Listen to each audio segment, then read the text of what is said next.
नमस्कार साथियों। केंद्र सरकार ने डीए यानी कि महंगाई भत्ता 4% बढ़ा दिया है और इसके साथ ही कुछ और भत्ते भी बढ़ा दिए हैं। तो चलिए जानते हैं कि सैलरी और पेंशन में किस तरह से बढ़ोतरी होगी।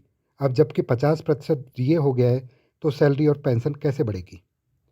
दरअसल 7वें वेतन आयोग में इस बात का प्रावधान पहले से ही किया गया है कि 50% डीए होने के बाद ये भत्ता बेसिक पे में जोड़ दिया जाएगा।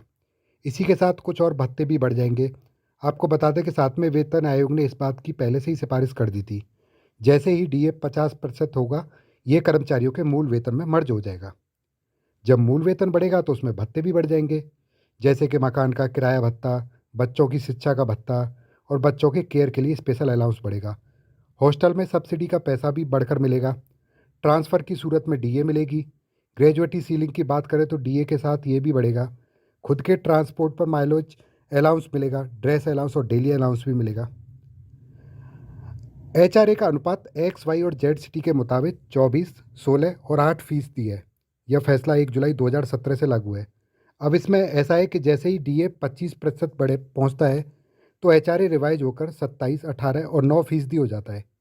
साथ ही जैसे ही 50% डीए होगा, तो एचआरए एक्स ग्रेड के सिटी के लिए 30%, वाई ग्रेड के सिटी के लिए 20% और जेड सिटी के लिए 10% होगा। 7वें वेतन आयोग की सिफारिश है कि जैसे ही डीए 50% तक पहुंचेगा, चिल्ड्रन एजुकेशन अलाउंस में 25% की बढ़ोतरी हो जाएगी। अगर किसी चिल्ड्रन अलाउंस एजुकेशन अलाउंस के रूप में 2250 रुपये मिलते हैं, तो वह अब बढ़कर 2820 रुपये हो जाएगा।